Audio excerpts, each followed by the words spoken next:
bom dia. Sejam todos bem-vindos à Escola Bíblica Dominical Online da Primeira Igreja Batista de Nova Iguaçu. Meu nome é Valmirene e hoje eu tenho a missão de trazer o segundo estudo da nova revista Compromisso. Essa revista ela é recém-lançada, ela é do quarto trimestre do ano de 2021 e tem como tema geral o livro de Isaías. E eu gostaria, antes de iniciar a nossa lição, de orar. E eu gostaria também de pedir a você que colocasse diante de Deus a sua petição, o seu pedido, a sua súplica, o seu anseio. Essa é a oportunidade de nós apresentarmos ao Senhor a nossa alegria de estarmos aqui nessa hora, ouvindo um pouquinho da palavra de Deus. Então oremos. Obrigada, Pai, por mais esta oportunidade, Pai, de desfrutarmos do maná que vem do céu, através da palavra de Deus que nos instrui, nos ajuda, nos ensina, Senhor, como te agradar, como te honrar.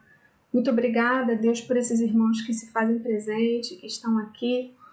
Ó Deus, no intuito, Pai, de aprender mais um pouquinho do Senhor, aquilo que o Senhor quer nos falar, tratar conosco nesta manhã. Oro, Deus, por aqueles que têm colocado diante de Ti as suas petições, os seus anseios e problemas. O Senhor é o Deus do impossível, o Senhor é o Deus que dá vitória, o Senhor é o Deus que quebra barreiras e, em nome de Jesus, nós clamamos pela Tua intervenção, Pai, nas nossas vidas.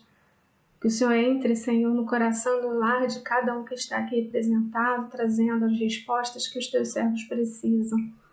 Muito obrigada, Deus, por ser canal de bênção, ó Deus, por essa escola que é rica ao trazer a Tua palavra, a Tua mensagem. Muito obrigada pelos professores e por toda a liderança, Deus, que faz desse canal, ó Deus, uma bênção. Muito obrigada, Deus. Fala aos nossos corações, que o Senhor ministre, Senhor, através de mim, que não seja eu, ó Deus, mas que seja o Senhor a me usar nessa hora como um vaso humilde, pequeno, mas, ó Deus, desejosa, Pai, de ser usada pelo Senhor. Muito obrigada, Deus, pelos meus irmãos. Abençoe, ó Deus, guarde o livre de todo mal. Fica conosco essa oração, Pai, que eu faço, agradecida no nome de Jesus. Amém.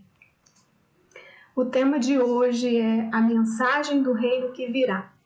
Então, antes da lição propriamente dita, eu gostaria de falar um pouquinho da revista. Nós temos como uma representante da nossa igreja muito querida a redatora da revista, que é a nossa irmã Eva Evangelista. Mas eu também quero mencionar que nós temos mais uma querida representando a nossa igreja também na nossa revista, que é a irmã Jacirema Cautivo, Jacirema Marques da Silva Cautivo. Ela fez, a introdução ao estudo do livro de Isaías. Aqui, na leitura, você vai perceber um panorama desse livro que é base para os estudos que virão. E aí, se você não viu, se você não leu, eu te oriento, te recomendo a fazer essa leitura que é muito preciosa. No domingo passado, nós estreamos a revista com o primeiro estudo ministrado pelo nosso querido pastor Alberto Feitosa. Se você não teve oportunidade de ver, você pode ir lá no canal da Primeira Igreja Batista de Nova Iguaçu no YouTube, que você vai ter assim, a alegria de estar participando, vendo essa lição, a lição número 1. Estamos no começo, então não podemos perder nenhum estudo. A lição de hoje é a mensagem do reino que virá. Aí nós vamos ver que o nome do profeta que nós vamos tratar nesse trimestre se chama Isaías, que significa a salvação vem do Senhor, ou Deus é a salvação. E nós vamos verificar também que o tema, um dos temas, são vários temas que ele vai abordar em seu livro, mas o tema principal que ele fala e declara é sobre o reino de Deus, e a mensagem que ele traz, muito marcante, é sobre redenção e salvação. O autor dos estudos dessa revista, o nome dele ele é doutor, Ronaldo Robson Luiz, e dentre o currículo dele, uma das características que eu gostei muito é que ele é especialista do Antigo Testamento. E esse autor, ele vai nos encorajar a entendermos melhor sobre o reino de Deus e aprofundarmos a nossa visão sobre o reino de Deus e nos encorajar e nos desafiar a viver esse reino no tempo presente. É isso que a gente vai tentar aqui falar um pouquinho. O primeiro tópico, o primeiro subtítulo é sobre o reino prometido. Que reino é esse? Nós vamos ver que o tema reino, dentro do livro do profeta Isaías, ele é inaugurado com um profetismo clássico.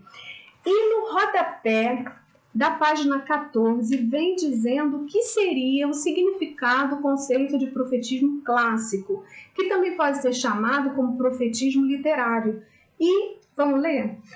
Fala o seguinte, que profetismo clássico ou literário é a classificação encontrada nos estudos bíblicos do Antigo Testamento que fazem referência aos escritos proféticos cuja autoria é atribuída ao profeta. Então, só pode ser denominado determinado escrito profético se for, de fato, a origem um profeta ter escrito, e aí sim é classificado dentro do profetismo clássico ou literário.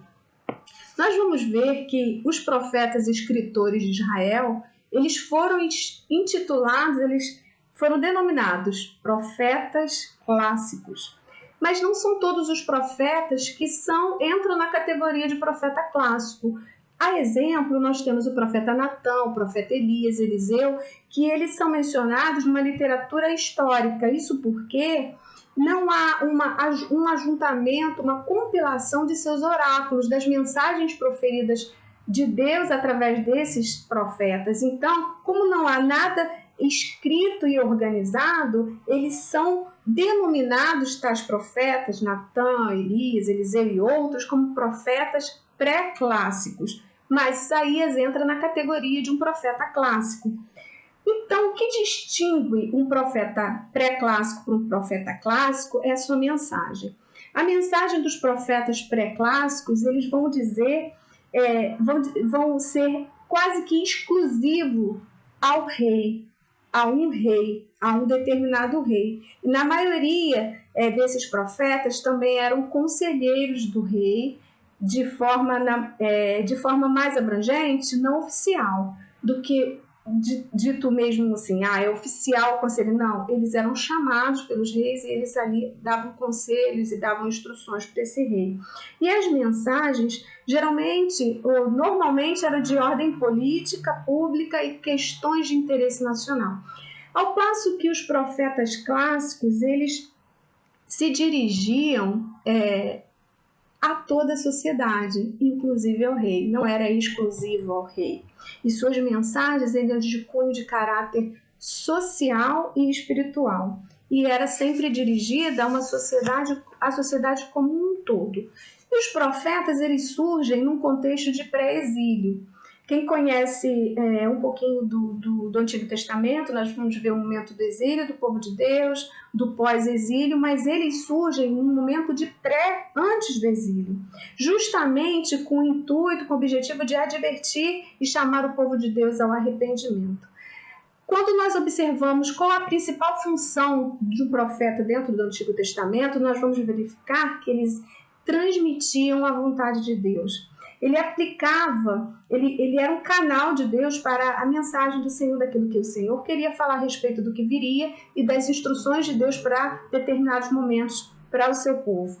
O que é muito legal entender é que as mensagens que Deus trazia através do profeta não era só proferida. O profeta aplicava aquilo que ele recebia de Deus e inseria dentro de um contexto que a sociedade ou determinado grupo de pessoas ou povo viviam. Então, eles traziam à tona a realidade, juntamente com a mensagem de Deus, e assim fazia essa ponte, e era justamente aonde eles denunciavam o pecado daquele povo, daquela determinada pessoa. A palavra profeta no hebraico significa boca de Deus, então, literalmente, o profeta era um veículo, um canal de revelação de Deus. Basicamente, nós vamos entender que o profetismo clássico, ele inaugura-se dentro de uma estrutura de monarquia.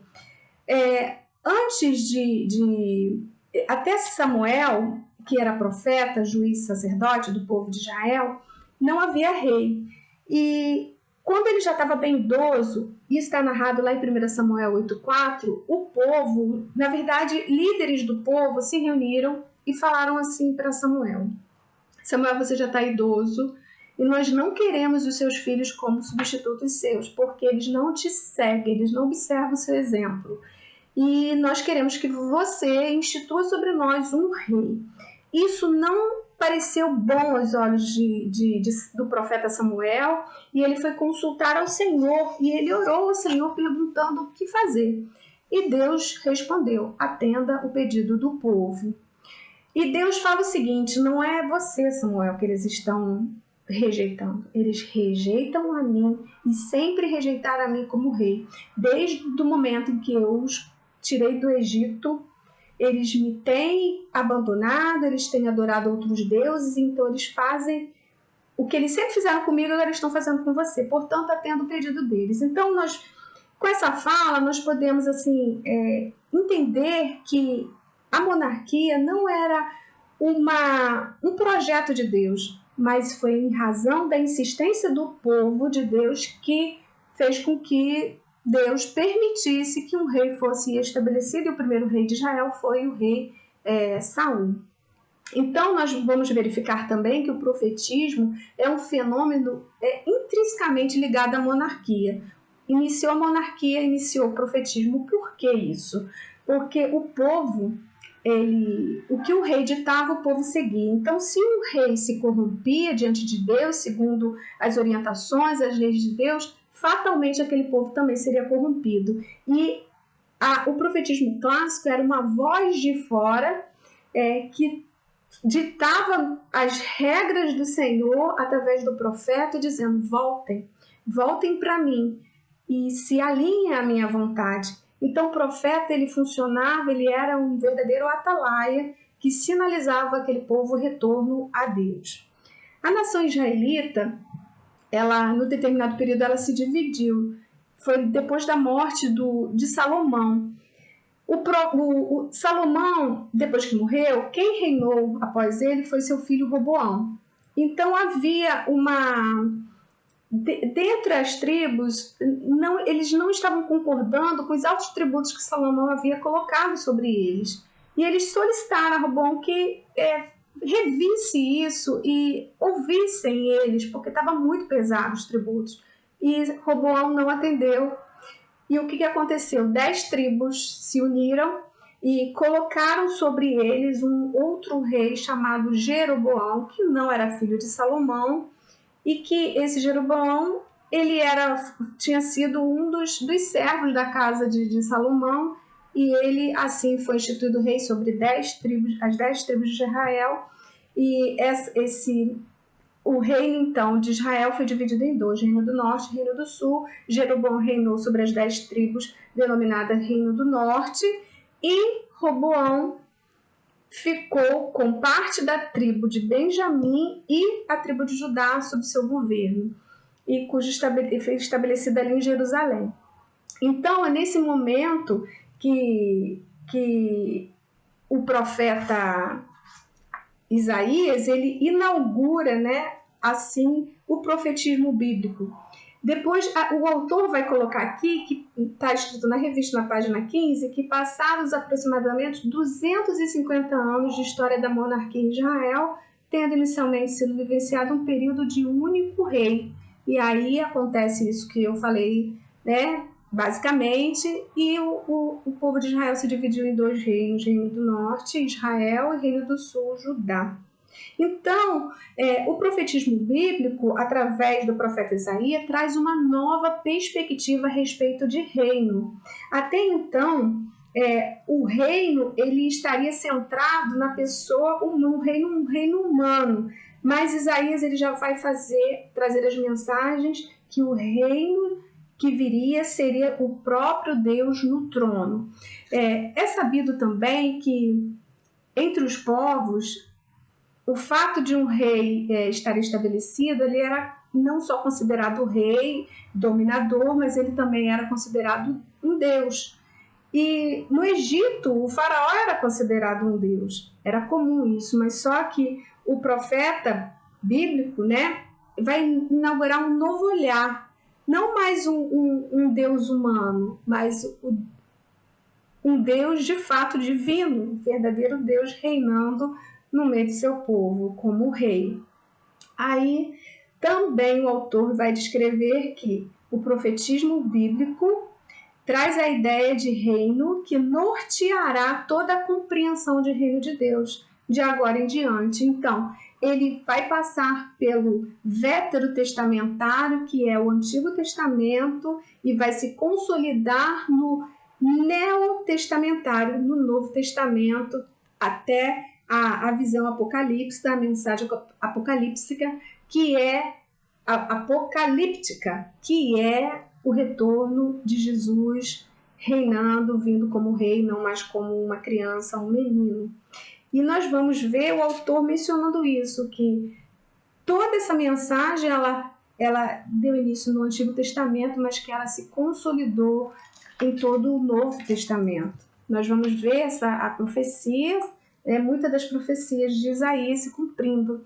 Nós vamos tratar de uma agora, que está no segundo tópico, que é o rei que virá, o Messias prometido. Eu quero ler com os irmãos Isaías 7, versículo 14, que diz o seguinte: portanto, o Senhor mesmo lhes dará um sinal.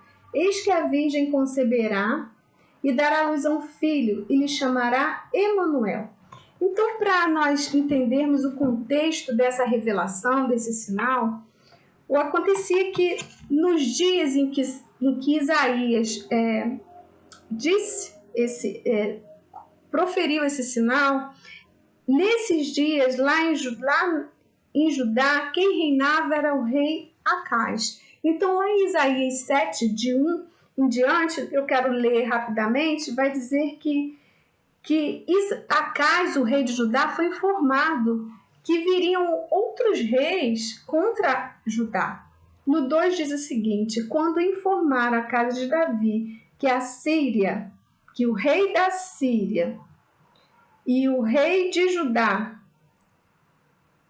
que o rei da Síria e o rei de Israel viriam a Jerusalém lutar contra ele, mas não conseguiriam conquistá-la. Mas mesmo depois dessa fala, ele ainda ficou muito temeroso. E no versículo 2 vai dizer que o coração de Acaz e o coração do seu povo ficaram agitados como se agitam as árvores do bosque com o vento. Então o Senhor disse a Isaías: vá até Acaz e diga o seguinte: tenha cuidado, Acaz, e fique calmo.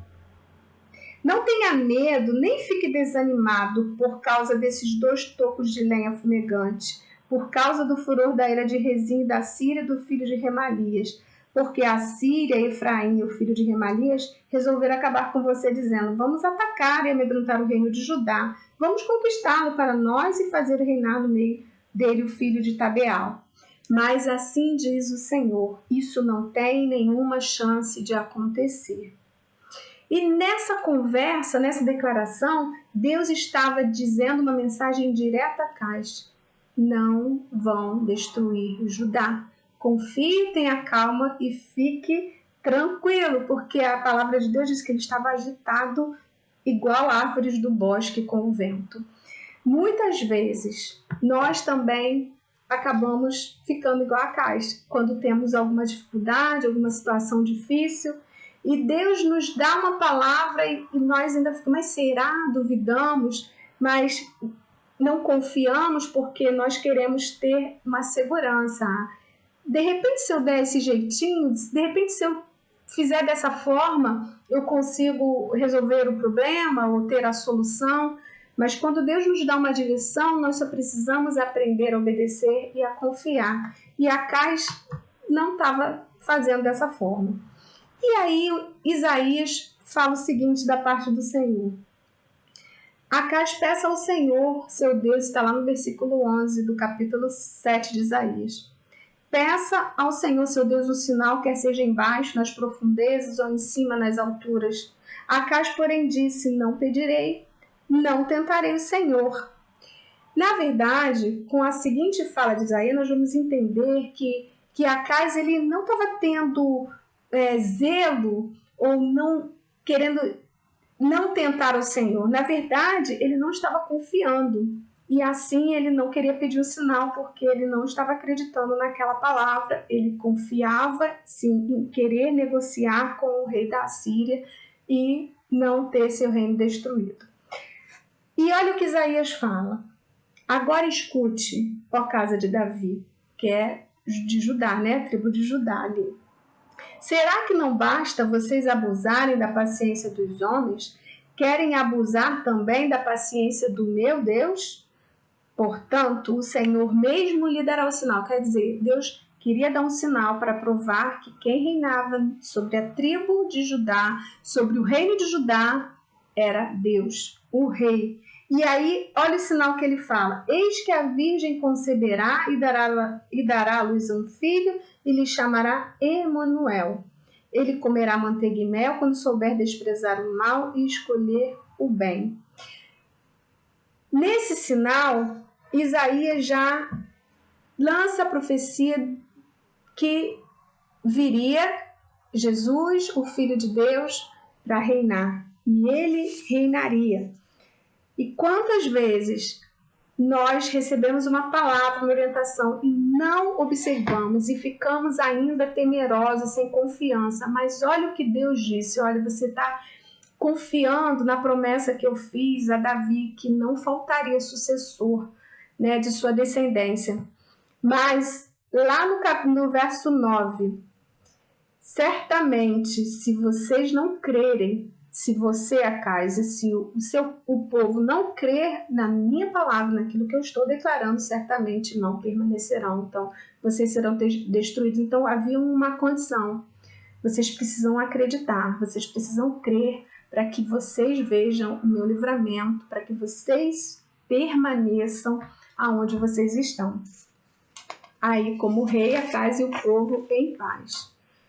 E nós vamos verificar que na revista fala o seguinte, lá na página 16, Isaías, como boca de Deus, fala da parte do Senhor sobre um novo momento na história do povo de Deus, que não mais estará condicionado às limitações de um rei humano, mas que agora terá o próprio Deus como rei na pessoa do Messias, e essa foi o sinal que ele deu para o rei Acais e para nós.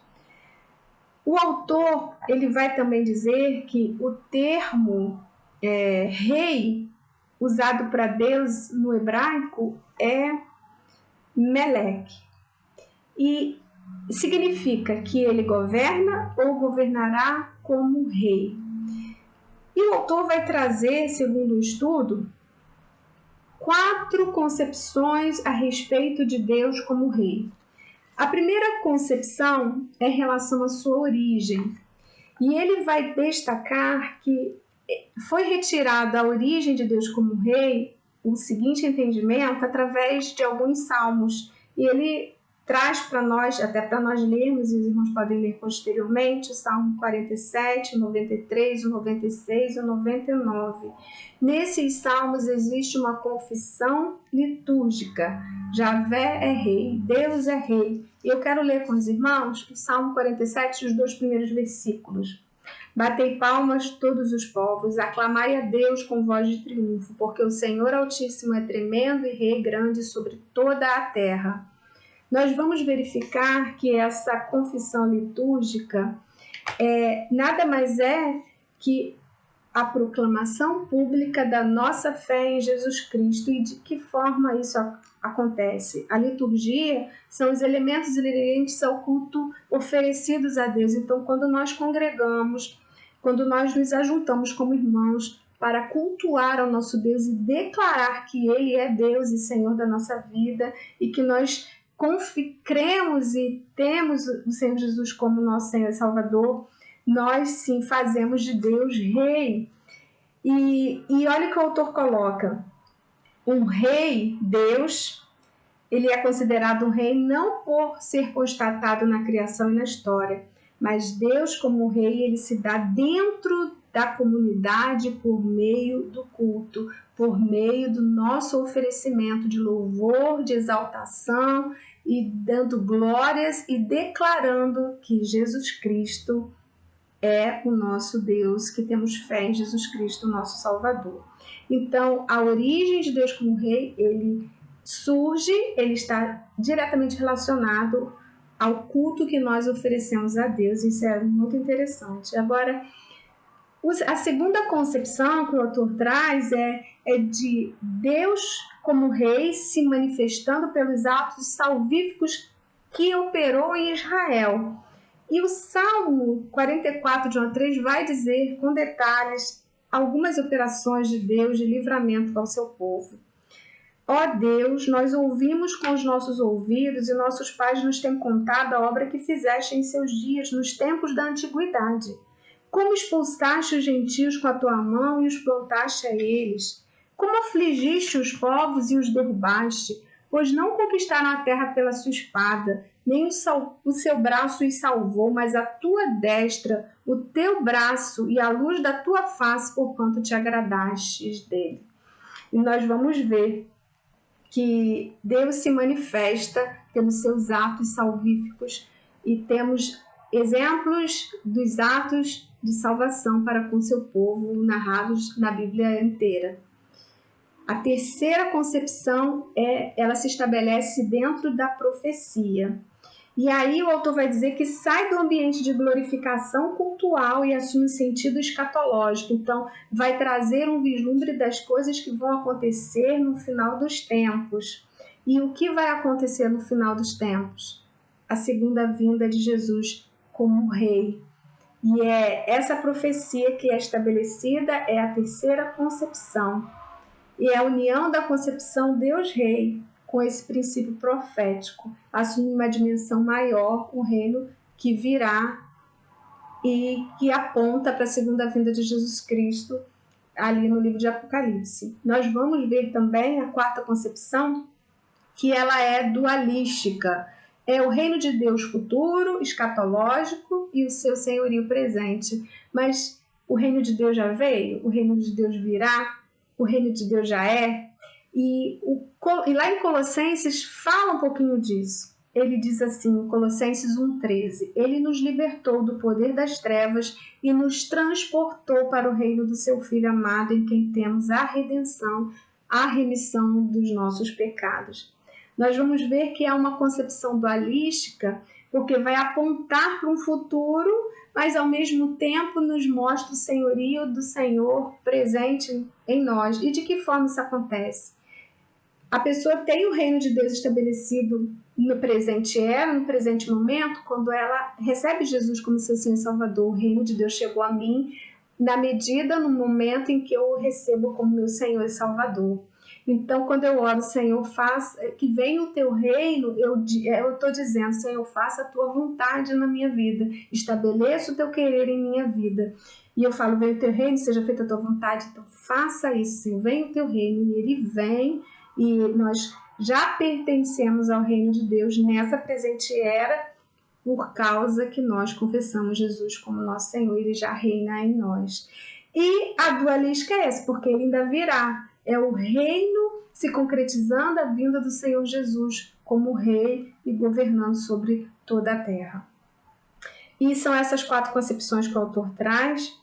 E o último ponto é a mensagem do rei, e ele colocou entre parênteses no. Então, é a mensagem do rei e a mensagem do reino. E qual é essa mensagem? O autor vai colocar uma tese, e essa tese é uma influência do deuteronomista. Isso é um movimento que tem a sua origem no estudo profundo do livro de Deuteronômio, que traz a nós a seguinte tese, esse movimento, esse estudo do livro de Deuteronômio: a obediência produz bênção e a desobediência gera maldição e castigo.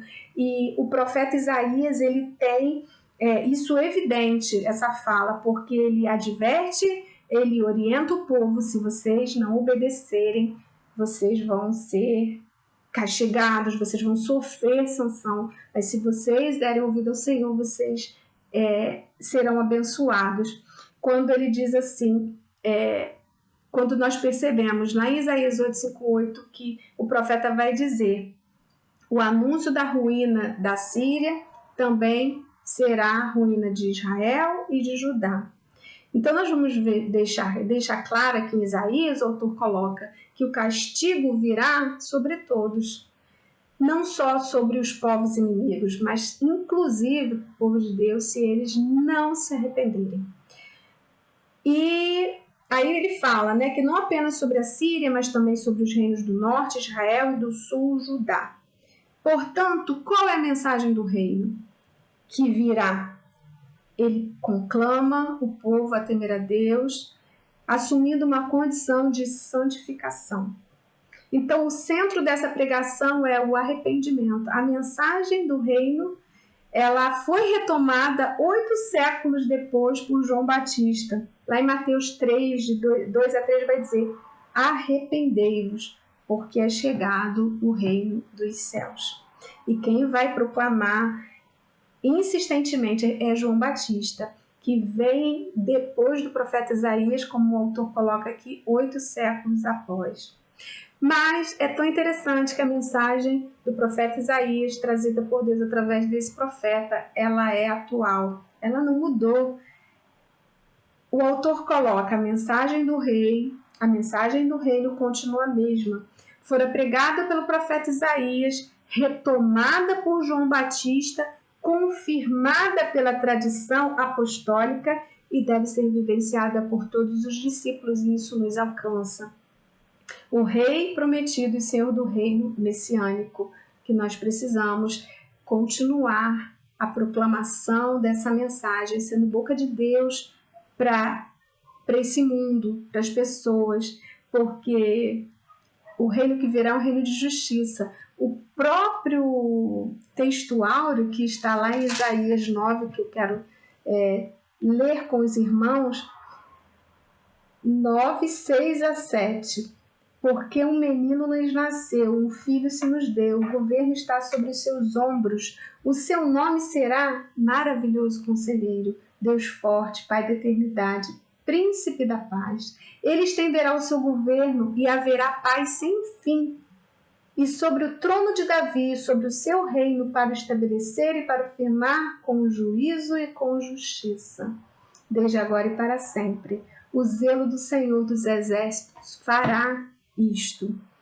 O mundo não conhece a paz, porque a paz é o Senhor Jesus reinando em nós, mas nós conhecemos. Então é nosso dever anunciar aquele que é maravilhoso, maravilhoso conselheiro, príncipe da paz e pai da eternidade. Nós precisamos anunciar que a paz existe e que o mundo não oferece, e que a paz tem um nome, que a paz é Jesus.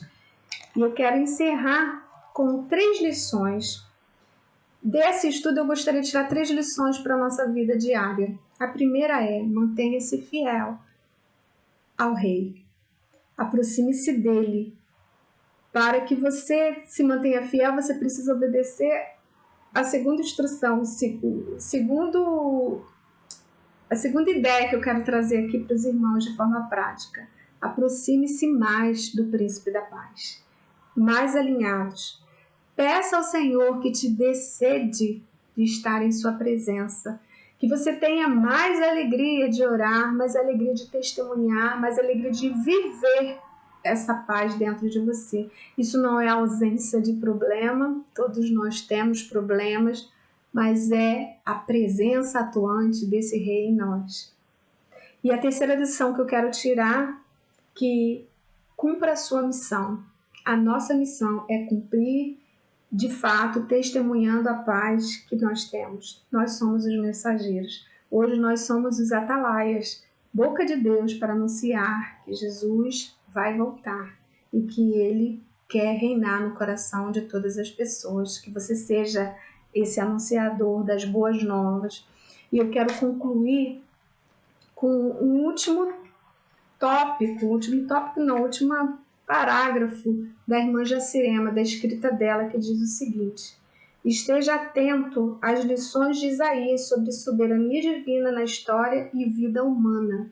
Lembre-se que Isaías é um livro profético e não tem intenção de prever o futuro, mas de revelar a justiça de Deus e um futuro de esperança. Isaías é um convite a viver e testemunhar a Cristo, desafiando-nos a sermos fiéis a Deus em qualquer ambiente que estejamos inseridos.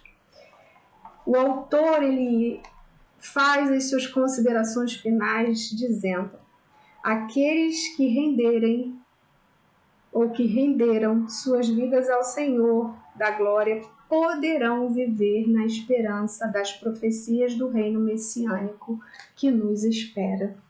E a minha oração, que você mantenha-se fiel, aproxime-se mais do Príncipe da Paz e cumpra a sua missão de testemunhar a paz que nós recebemos através de Jesus. Eu quero encerrar esse estudo orando, desejando a você um domingo muito abençoado. A gente se vê daqui a pouco no culto, às 10 horas. Oremos então. Obrigada, Senhor, pela Tua palavra.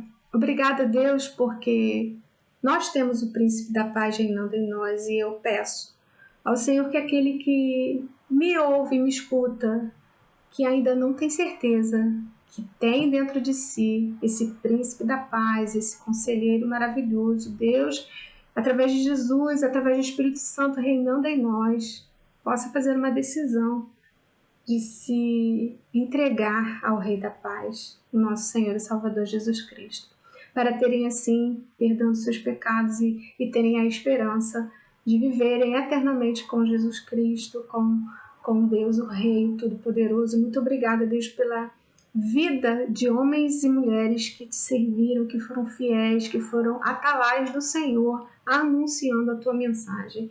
Que o Senhor faça de nós os teus atalaios, que o Senhor ministre sobre nós e nos abençoe de forma a nós testemunharmos aquele que vive dentro de nós. Muito obrigada, Deus, por esse canal de informação e de bênção e de estudo da tua palavra, a Escola Bíblica Dominical. Que o Senhor venha abençoar toda a liderança, que o Senhor venha abençoar a liderança da nossa igreja, nosso pastor Edgar, sua família e todos os demais pastores e líderes. Ó Deus, que o Senhor conceda a bênção sobre a vida dos alunos, ó Pai, que aqui estão nessa hora, dos professores que ministram a cada domingo com tanto zelo, com tanto amor, transmitindo o teu ID, a tua mensagem, a tua palavra. Ó Deus, que o Senhor ministre sobre nós aquilo que o Senhor deseja ministrar, que tudo aquilo que eu não pude trazer, ó Deus, que eu não estive apta a trazer, que o Senhor fale e continue a falar aos nossos corações, ao coração de cada um que aqui esteve presente. Muito obrigada por esta oportunidade.